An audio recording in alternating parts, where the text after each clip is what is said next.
Fala galera do oitavo ano, beleza? Para quem não me conhece ainda, sou o professor Wagner, né? Já deveria conhecer, porque essa já é a nossa terceira aula, apesar de aqui estar como aula 2 ou segunda aula, é porque a aula anterior foi revisão da primeira aula do segundo bimestre. Então aqui a gente vai tentar avançar um pouco com o conteúdo, tentar finalizar a unidade 5, para que nas próximas aulas a gente possa trabalhar novos conteúdos, ok? Então tá aqui, segundo bimestre, aula 2, ou segunda aula, como você quiser chamar, do oitavo ano, a nossa unidade 5 da apostila. Então é a dica que eu sempre dou: vai começar a assistir a videoaula, já pega a sua apostila, por quê? Porque ela é uma ferramenta para você ir utilizando enquanto eu vou explicando a videoaula, ok? Professor Wagner aí, a disciplina de História. Então vamos lá para a nossa aula. Gente, ainda dentro da unidade 5 da apostila, a gente está falando sobre o tema central, que é o iluminismo. E não só o iluminismo, é como essas ideias iluministas chegam ao continente americano e principalmente ao nosso espaço geográfico, que é o Brasil. Então, nas aulas passadas, a gente já viu o que eram mais ou menos esses ideais iluministas, coisas que você já tem que estar aí memorizado na sua cabeça. O porquê que ele começa a se espalhar pelo continente americano. Aí eu trouxe o Brasil um pouco, só uma pincelada na última aula, de como esses ideais iluministas chegaram ao Brasil e por que eles chegaram. E agora a gente vai ver o estrago, dizendo assim, uma forma de dizer, o que esses ideais iluministas trouxeram aqui para a região do Brasil. E eu digo estrago por quê? Porque é a partir dessas influências, dessas ideias iluministas, que a gente chega lá em 1822 na independência do Brasil. Então, na verdade, essas ideias, essa influência iluminista fez um estrago, mas não para a gente no Brasil, fez um estrago para a coroa portuguesa, que até então a gente era colônia, ok? Então, dentro de como esses ideais se espalharam pelo Brasil, a gente tem três aspectos. Na verdade, são três movimentos, ou três revoltas, ou três revoluções. Se você quiser colocar assim, não tem nenhum problema, porque foram mesmo. Então, a gente tem a questão do que eram os conjurados. Então, eu vou trazer aqui para vocês o princípio, o que é conjuração, o que é conjurado, e dois movimentos que levaram a esse termo conjuração ao ápice e que entraram para a história do Brasil. A conjuração mineira, muita gente chama de Inconfidência Mineira, mas eu prefiro o termo conjuração e eu vou explicar ele melhor para vocês e aí vocês vão ver qual que é a diferença. Atualmente a historiografia trata não mais como Inconfidência, sim como conjuração. Aquela do Tiradentes, 21 de abril, é conjuração mineira, é assim que a gente fala agora, ok? E também teve um movimento, o mais famoso é a mineira, né? Conjuração mineira, por causa do Tiradentes, é até feriado dia 21 de abril por conta dessa conjuração mineira, mas a gente teve uma outra conjuração na Bahia e que acabou sendo chamada de conjuração baiana, e a gente vai ver ela também. Por que a gente vai ver essas conjurações? Porque são exemplos práticos de como a influência iluminista foi visível aqui no Brasil. Ok? Então vamos lá. Tá aqui, ó, para você que não sabe conjurado, conjuração, eu trouxe a definição do dicionário aqui para vocês. Ó. Conjurado ou conjuração é uma associação de indivíduos, às vezes por juramento, para um fim comum. Então, uma reunião é um clã de indivíduos que geralmente fazem um juramento para definir os parâmetros daquele clã e tem uma finalidade em comum. Então, por isso o nome, conjurados, ou seja, é uma união, um clã que é definido através de um juramento. Por isso, conjurados. Então, aí fica fácil você entender. Era uma reunião, um clã que necessariamente, com as ideias iluministas em influência, lógico que eles tinham que fazer isso de forma secreta, sigilosa, e por isso eles faziam um juramento de fidelidade, e por isso o nome do movimento ficou chamado como conjurados ou conjuração.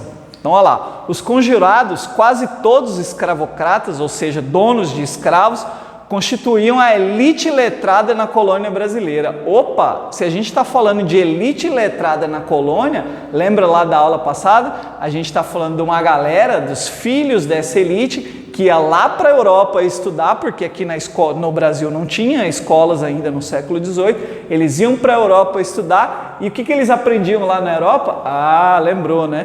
Os ideais iluministas. Então tá lá, em sua maioria tinham estudado na Europa, especialmente na Universidade de Coimbra, em Portugal, e eram homens bem informados. Que tipo de informação? Ideais iluministas. Esse grupo de conjurados recebia notícias sobre as transformações que ocorriam na Europa, como a Revolução Industrial.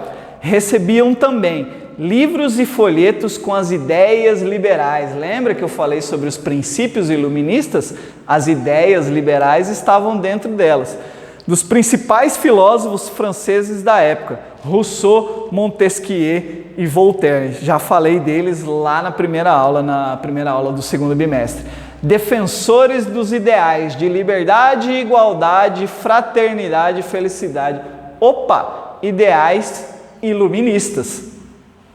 Outra grande influência no movimento dos conjurados foi a luta vitoriosa das 13 colônias inglesas na América. Eu trouxe essa informação aqui separada porque é o nosso próximo assunto, é o assunto da unidade 6, a independência dos Estados Unidos ou a independência das 13 colônias norte-americanas, que, por sinal e um detalhe, também tiveram influência iluminista, ok? Então vamos lá, então você já viu o que são os conjurados, uma associação de indivíduos que eram fomentados, alimentados por informações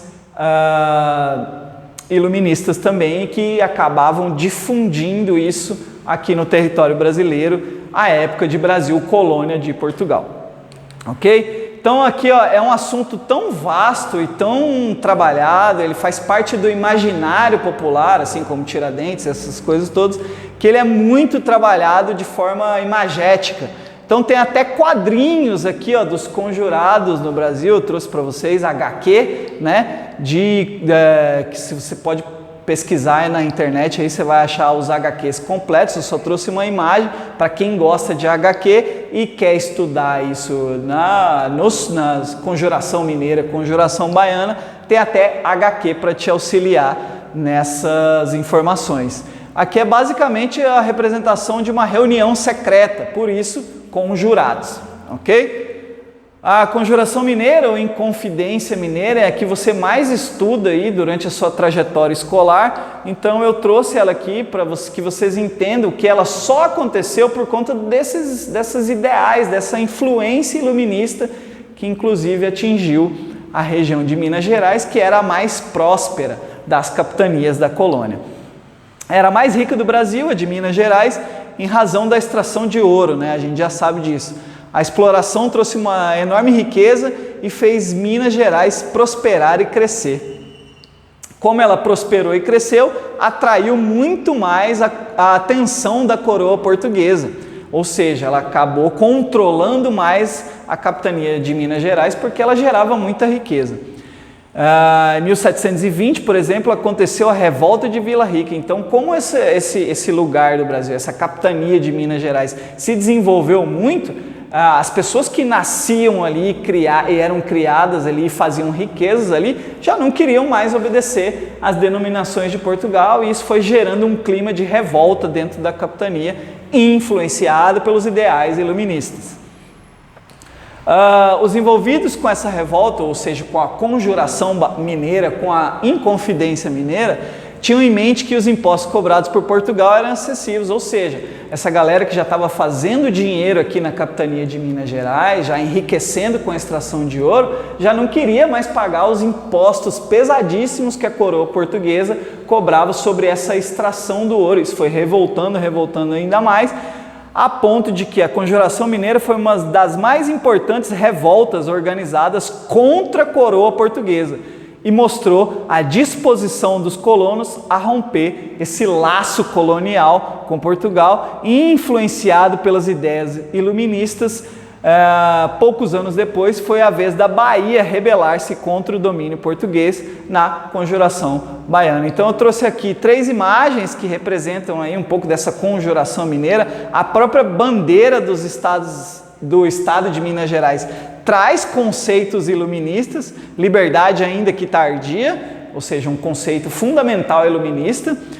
O Museu de Tiradentes, que está lá na cidade de Ouro Preto, se você quiser ou tiver a oportunidade de visitar. E aqui uma representação aqui, ó, famosinha do principal dia que virou até feriado no Brasil todo da Conjuração Mineira, o feriado pela morte do líder dessa conjuração chamado Tiradentes, ok? Bom, em outra capitania brasileira, esses ideais iluministas também se difundiram e essa capitania era a capitania da Bahia, que desde a chegada dos portugueses lá em 1500 já vinha se desenvolvendo e chega ao século XVIII já com uma estrutura muito bem desenvolvida. A Conjuração Baiana, que ocorreu no final do século XVIII, ficou conhecida como Revolta dos Alfaiates. Por quê? Porque dentro das desenvolvimentos comerciais que aconteciam na capitania da Bahia, os alfaiates, a profissão de alfaiate, ou seja, que faziam roupas lá naquela época, eram as que mais se desenvolviam e traziam recursos financeiros para as pessoas que aqui moravam. Esse foi mais um movimento de caráter emancipacionista, ou seja, um movimento que lutava pela libertação do Brasil de Portugal, influenciado pelos ideais iluministas.